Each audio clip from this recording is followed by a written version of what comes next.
Ihaw-ihaw, away-away. Narito. Pakiramdam niya ay sinasadya kasi ng isang tindera ng ihawan ang itutok sa kanya ang usok, 'di ba? Pero sabi naman nakita natin sa video, marami namang dumadaan doon, paanong pepersonalin. Pero para nga daw pinepersonal talaga siya sa maperwisyong paraan. O eto, pakinggan na natin kung ano yung sinasabi niyang problema niya sa ihawan. Mama, humarap ka na.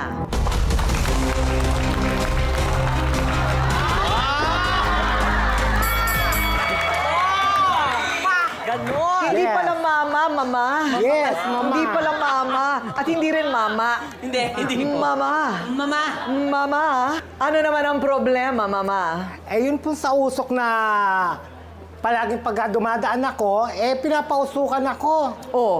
Oh, Para kang para kang sasabong, ganon. Kaya nga po, Oo. pagka papasok ako o lalabas ako ng kanto, pagdadaan ako, inuusok sa akin. Yung usok, ginagano sa akin. Okay. Karaniwan, merong dahilan yan. Ano ang pinaghihinalaan mong dahilan? Kasi po, may utang siya sa akin. Yun, utang na naman May yan. utang po sa tindahan namin. Oh. Na ang tagal-tagal na, hindi pa binabayaran. Okay. Magkano? Kasi dalawa sila magkaibigan na taga ron sa amin, Oh. tigti 3,000 sila mahigit. Ayun. November pa na umutang sa akin at sabi babayaran lang, katapusan. Puro ganun ang sinasabi sa akin. Okay. Kaya ako nagagalit sa kanya. Kaya pati siya nagagalit sa akin. Pagka dumadaan ako, palagi ko kasi siyang sinisingil. Kaya nagagaano sa akin. Para hindi mo siya masingil, kaya inuusukan ka ng ganon. Minsan na bumili ako, gusto ko, iawas yung binili kong barbecue doon sa kanila, para yung utang niya mabawasan. Oo nga naman, Ayaw niya naman. Oo.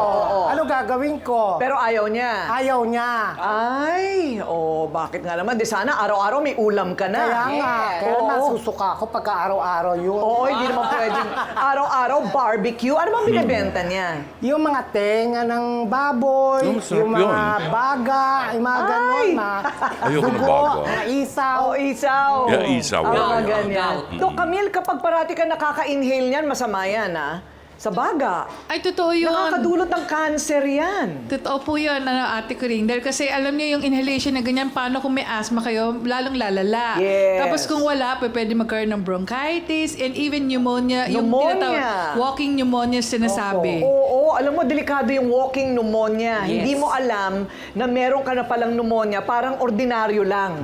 Yun ang nakakatakot. Walang symptoms. Bigla ka na lang matitigok. Ay, oo, totoo yan, Ay, totoo yun. Ay, ano naman ang iyong katibayan na sinasadya niya?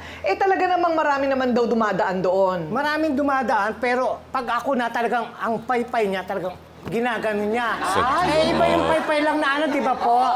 Pagka ako na talaga todo. So, ano Parang siya? ganito. Pag normal lang kasi ng paypay ng barbecue, parang ganyan lang, Ate Coring, di ba? Oo. Ganyan lang. Tapos parating na siya. Oo, Ganon. Mismo. Parang feeling ko ganon mismo. Okay. Pakita nga natin, Ryle, sa ating mesa ng ebidensya, ang listahan ng utang. Ayan, ang listahan ng Ay, meron utang. talagang listahan. Tumataginting na... Bakit Darna? Sino si Darna? Siya rin po yan. Siya rin yan, si Opo. Darna. Saan si Darna Ding? and Tess, isa Darna lang. and Tess, iisa Isa lang lang. yan. Okay. Merong piatos, merong shampoo, gin. Okay. Okay. Merong large diaper. Bakit? Ano ba siya? May mga anak.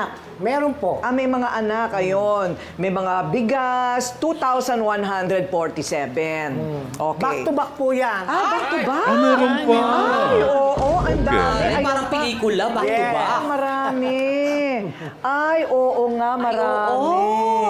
So anong sinasabi niya? Meron ba, yun lang ang hanap buhay niya kasi yung pagtitinda. Opo.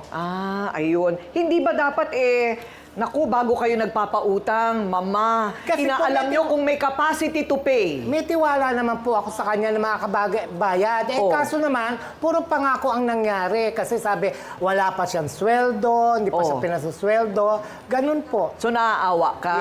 Yes. Eto naman, siya ang tindera ng ihaw-ihaw na laging nagpapahirap umano sa araw-araw na pagdaan ni mama. Tess, humarap ka na! Naku. Talaga naman totoo ah. Bakit? Mahirap magpangutang Sisiling bakit pala. ako nagbabayad ka? Hindi, sinasabi mo na, nalakit Puro ka pa nga ako. marami naman dumadaan doon na hindi nagreklamo eh. Meron akong testigo. Oh, Na, pilitan mo. pag ako dadaan, ginaganyan mo ng ano, Eh, siyempre nauso. nagkakataon na talagang... Hindi mo, pagkakataon Ay, yung nako, ginagawa mo Mama. yon. Tumigil ka kasi ikaw Anong tumigil napakaano ako? mo. Ikaw ang Masyado tumigil. kang paano, madalahera. Dahil kung ikaw nagbabayad ka ng matino, eh di hindi ka gaganyanin ng Eh, tao. siyempre nakikiusap naman ako sa'yo, di ba? Puro pakiusap, ganun Oh. na lang. Eh, siyempre, Hindi ang po liglig na pwede ng yun. ano, sinisingil pa ako ng sinisingil, Bakit? tapos kinukwento mo ba sa ibang tao? Naturalmente, para matauhan ka. Bakit? Yun. Tama ba yun? O, tama Oo, talaga tama. para Hindi, sa akin. tama Paniningil yun. ko. Tapos ang ginagawa mo, Yung aminan na talaga, kasi alam ko namang parang inis na inis ka dito kay Mama. Sinasadya mo ba talagang pausukan ng medyo mas malakas pag dumadaan siya? sinasadya ko po. Yun! Ayun! Tapos ang kaso. I rest my case. Tapos ang kaso.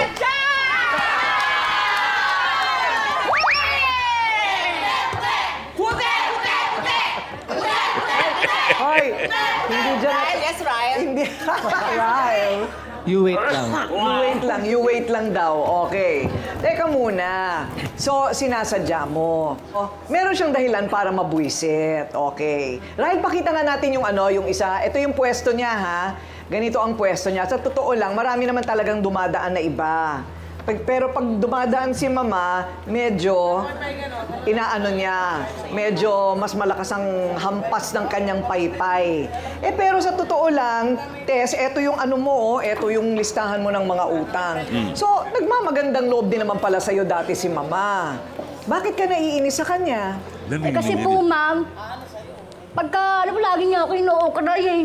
Ino-okray. Ino-okray. Oo. Bakit? Tulad ng... Tulad niya, lagi niya sinasabi niya, ikaw na ka, ganyan. Ang dami mong utang. Minsan, ginichismis niya pa po ako sa mga kapitbahay namin. Ayun. Parang hindi siya naaawa sa akin. Ganun. Tapos kung ano pa sinasabi niya, ikaw, marami ka mga anak eh. Ba't alaga mo may mga anak ko? Mga anak mo? Sinasabi niya. Ang mga utang mo, hindi ka makabayad, nag-aanak ka pa? O bakit? Ba, ano? Ano naman, Ano? nakikiusap naman ako sa'yo, pero Ay, noon, naku, ilang babayad naman beses ako. ka nakiusap. Sige Diba? nga, ilang beses ka nakiusap. Marami. Ang dami na. Oo. Oo, kasi kasabi ko Sama ba walang yun? wala talaga ako ngayon. Di ba naintindihan mo? Ganung buwan, Ayaw babayaran mo kasi mo. makinig, tapos Hindi yung nakikipag-dismiss ka pa. magpapaano ka pa Kung ulit, ganun ba, nag-extend kinakalat ka ang pa. mga ano ko. Ilang extend na yun? Dismiss mo pa ako. Okay. Okay, pakinggan naman natin, nagsalita na tayo, pakinggan naman natin ang talambuhay ni Tess. Saan ba nanggagaling yung hirap at hindi siya makabayad? Ilan ang anak mo? 8 po. 8! Bakit parami ng parami? Anak ka kasi na anak. Ayun. O yan, di ba? Nag-o-cry ka? Oh, nang-o-okray ka na naman. Kasi na anak. Anak Ito ka kasi na. hindi magkaanak. Oo, kasi bakla siya. Bakla kasi ang yan. Kaya ganyan Sobra! Anak mo, meron kang asawa. Meron po. O may pakinabang ba asawa mo? Kasi po nung may trabaho siya, pintor po. Pintor, o tapos? Hinina po kasi ano niya, nagkasakit din po siya. Kaya, Kasakit, anong sakit? kasi po diba pag pintor, parang... O nakakalanghap yan ng Oo, mga parang mahina chemical. lang, gano'n po, inuubo, gano'n lang po. Inuubo? Tapos, Ay, sabi mo syempre, na yung mga boss-boss, pagka ganyan na inuubo, di ba, parang ayaw magpagawa. O pero teka muna, so ngayon may sakit siya. Ano na po, igi-igi na rin po. Medyo igi-igi na. Kailangan patignan mo ang baga niyan. Kasi yung ganyan inuubo, dahil nga sa pintor, baka meron ng something dyan sa baga. Hindi, nagpatingin naman po siya, wala. Wala naman. So, Dr. Love, sa ating trio tagapayo, paano maaaring gamitin ng pananampalataya at saka pagdarasal upang malutas ang ganitong alitan? Kung pera ang pinag-uusapan, kabuhayan yan, ha? Pag pera ang ating pag-uusapan, miski anong dasal ang gawin mo, walang mangyayari sa'yo Correct. pag hindi ka magtatrabaho. Yan.